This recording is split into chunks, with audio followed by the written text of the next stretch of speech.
Aneeta Prem, the founder of Freedom Charity, which helps victims of forced marriage, is here now. I mean, the woman we just heard there did manage to escape and come back to the UK, but that's so often not the case, isn't it? No, it isn't. I mean, the lady you saw on the film there is now acting as an ambassador for Freedom Charity, and she's helping us going to schools and talk about the dangers of forced marriage. What was your experience? Have you got a personal experience of something like this, Aneeta? I mean, I founded the charity basically to help young girls and boys that are forced into marriage, because there doesn't appear to be any other charities out there that actually do work in prevention in schools to the degree we do. We're welcome. You know, we have now a waiting list of schools that are desperate for freedom to come in and talk about forced marriage. Certainly since David Cameron announced he was going to criminalise this in June, we've had an increase in the number of calls to our helpline.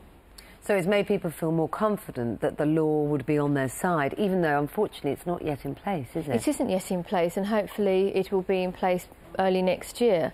But when it comes in, I think everyone knows the prevention side of it is better than the cure.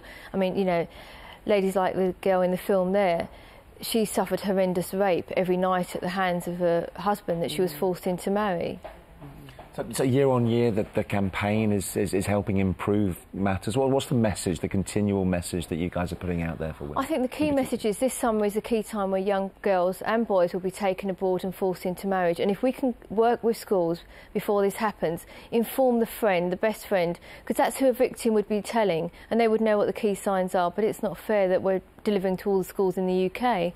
We hope that will be a really good message to stop this happening in the future. But what power do you have? I mean, if someone does come forward and say, I'm fearful this is going to happen to me or my best friend, what can you do? Do you take them away from their family? Can you step in and, you know, what power do you have at present? I mean, the most extreme cases, you have people that the girls that are taken away. We've had a case a couple of years ago where a young girl, she's now in foster care, she's now continuing her education, but her parents weren't prepared to do anything but take her abroad and force her into marriage. She was brave enough to contact us, and she's now, you know, in a placement where she's studying. She's not, you know, she would love to still be with her mum and dad, but her mum and dad have made that impossible for it to happen. What they were going to do with her is child abuse. Preventing this happening is key, and that should be the focus, of course. What about offering help for those that find themselves trapped in a forced marriage? I mean, Freedom Charity has a 24-hour helpline and text line. Later this summer, we're launching an app which will have all the key signs. So it's really moving with technology, so young people feel safe and secure in knowing that they can contact organisations like the Foreign Office and Freedom at a touch of a button. Well, thank you very much you. indeed this morning. Thank you.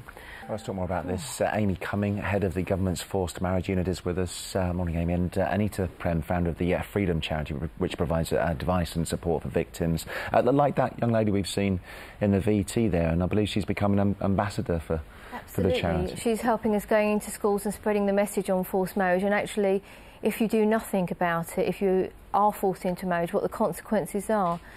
I mean, the lady in the VT, she has a success story now because she's very successful in what she's done, but she's had to fight horrendous things to be where she is. And she's still suffering 12 years on. How rare are people like her to have got to the position where she is? Well, rare to have escaped from it, but actually for someone in that situation to have come out, that's incredibly rare. People for it to happen to is a very common thing, actually. It's much more common than we actually know about. It is terrifying, isn't it? Because it must be such a sort of intimate betrayal, as she said when she saw her parents pulling away. Very hard to sort of deal with that psychologically, I would imagine, and very hard for you guys to step in, because you're stepping right into the centre of family life and a particular cultural sensitivity too. Absolutely. I mean, we know it can be incredibly difficult for a young person to admit that they're going to be forced into marriage, or that a friend might be forced into marriage. They're under enormous emotional and often physical pressure as well. So our message is, this is difficult, we know that, but please come forward and ask for help. Staying silent is not the answer, and we want to support you and to protect you. What can the government do? What is your legal power? What can you practically do to save youngsters going into the marriage and help those who are trapped get out? Well, the Forced Marriage Unit runs a public helpline. It's open 5 days a week, 9 to 5, and we offer a whole range of support and advice to victims, from just talking the situation through and making them aware of what their rights are and what their choices might be, all the way to advising them on something like a forced marriage protection order, or actually offering assistance. So you can get that. overseas. You can, if you fear it, you can get protection which prevents your parents doing it. Yes, you can, and we can offer support on that when people come forward. It seems like the battle here is to try to convince the women that it's okay, they can get in touch without living in fear and fear for their safety and repercussions of them doing just that. How difficult a battle is that? It is a really difficult battle, and, you know, forced marriage with young people is child abuse. But one of the things is about an education programme, about, you know, the summer campaign that's been launched today, that the Foreign Office have launched and Freedom Charity have launched as well, and it's talking to young people directly and saying, if you're in trouble or your best friend is in trouble, knowing the key warning signs to look out for and what can be done to help you. And, you know, often someone is tricked into a marriage. They're going away because they're told they're going to maybe a family wedding, and not knowing it's their wedding, they're getting... And you're moving with the times, technologically speaking as well. There's a phone app, I believe, that's available. Yes, that's right. That's coming out later on in the summer. We have a 24/7 helpline and text line, because not everyone can get to the phone. And we deal with every call as if it's a last chance call.